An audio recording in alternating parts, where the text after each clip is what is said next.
The House comes to the debate on the Budget Policy Statement 2025 and Half-Year Economic and Fiscal Update 2024. Mr Speaker. The Honourable Ginny Andersen. Tēnā koe, Mr Speaker.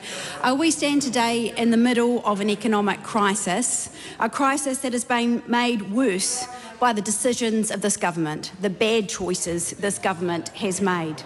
The facts are pretty clear. Unemployment is rising, jobs are being slashed, wages are stagnant, and hard-working New Zealanders are struggling to make ends meet.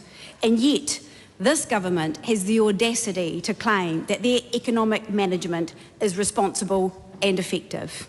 The Budget Policy Statement lays out the truth. It confirms what New Zealanders already feel in their day-to-day lives. Things were better under Labour.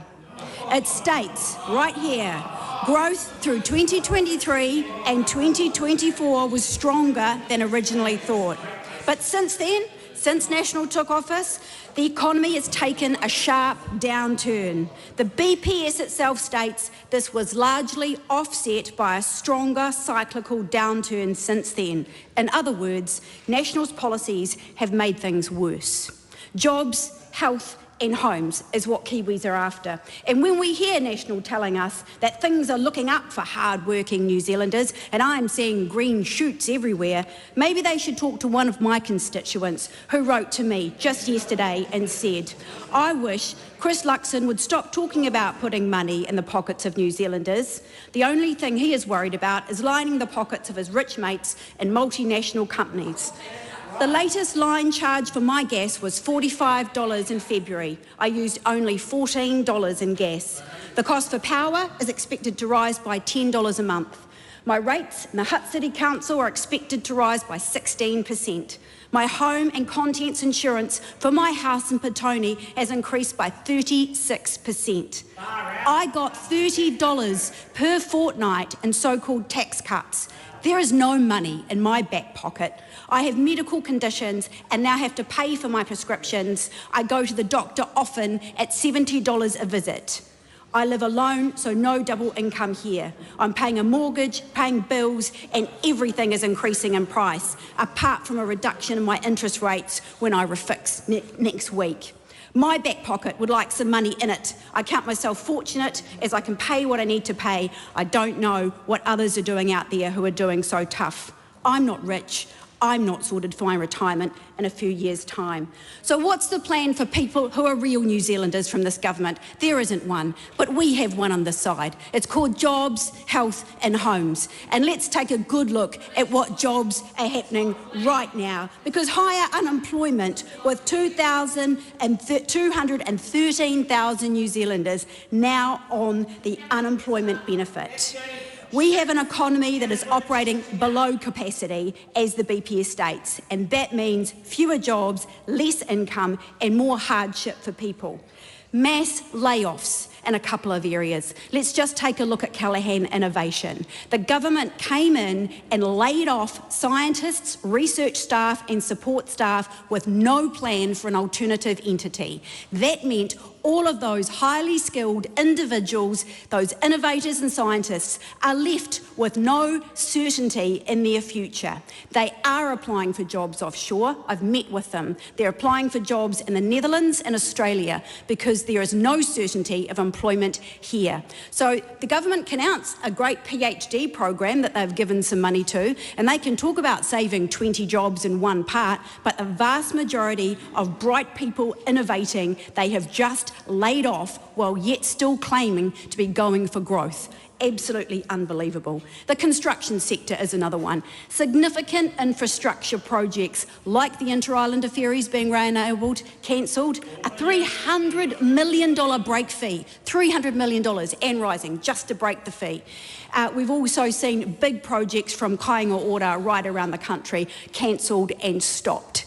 And the result of all those big infrastructure projects being cancelled was 13,000 construction workers leaving the sector. Enough for them to write to the Minister and say that the sector is on their knees and we need to be doing something.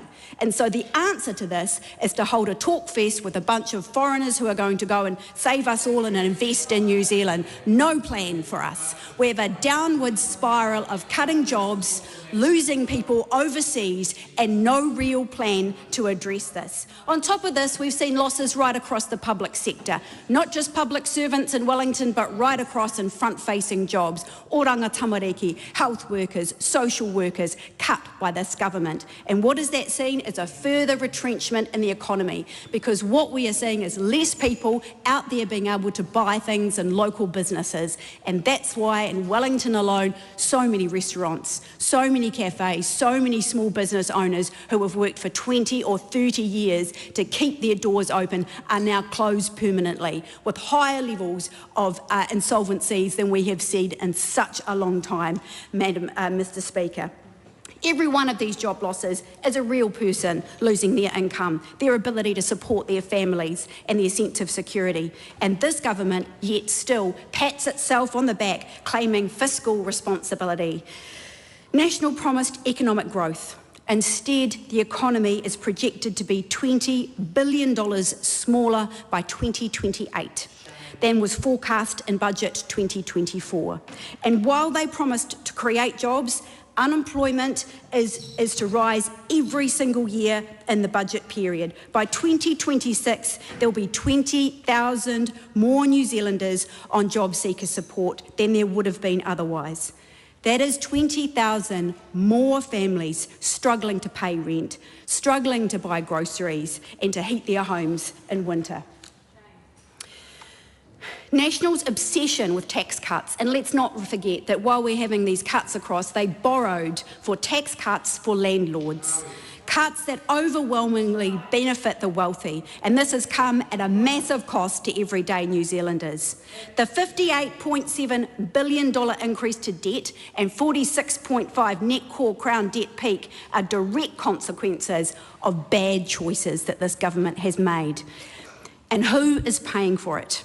It is those people I've spoken about. That letter I got from people who don't have the money to buy the basics, people who work hard each day but still can't afford to feed their families. And the problem is, Mr. Speaker, is it's only going to get worse. The budget policy statement signals that in Budget 2025 there is just $700 million available for all spending outside of health. That means more cuts to the public sector, more cuts to social services and more uncertainty for those who rely on government support. And let's be clear here, the government has already pre-committed $1.37 billion per annum just to keep health services running at their current level. That leaves almost nothing for education. It means nothing for housing and infrastructure, I guess, hence why we're having this meeting over the next few days, there's nothing there, and nothing for wage increases for our hard-working people. And speaking about wage increases, I'll just deviate for one moment, Mr. Chair, to talk about what the government's announced today in terms of the procurement laws, procurement rules for government contracts. Today, Procurement has announced that out of those being changed, one is taking away the living wage. So the living wage has come out of Procurement in an announcement today at the same time of trying to talk out of productivity and trying to make the cost of living crisis better. You're taking the living wage out of government procurement rules, an absolute shame, and it is absolutely relevant to this debate. Let's talk about some of the real consequences that we are seeing in conclusion. It is important to note, Mr. Chair, that this government has shifted the goalposts while people are losing their jobs and financial security. The Minister of Finance has made a big deal out of reaching surplus, but now she's had to push it out even further. She knows she can't meet those targets that have been promised, so instead she's created a brand new measure, Obergau X, to make it look like she's on track. The original Obergau measure has been used for years. A review in 2021 confirmed it was fit for purpose. But now, because national policies are failing, they're trying to rewrite the rules to make themselves look better. The truth is that under the original Obigold measure, New Zealand will not reach surplus in its forecast period. So I leave with you, what is responsible about this government? That it makes promises it can't keep and changes the rules when it fails, and it pushes the cost of its failure onto everyday working families. We need a government that puts people first, that puts their jobs and their incomes first, that makes sure we have a health system that functions properly and people can go home at night knowing that they have a warm, dry home. We're a long way from that under this budget policy statement.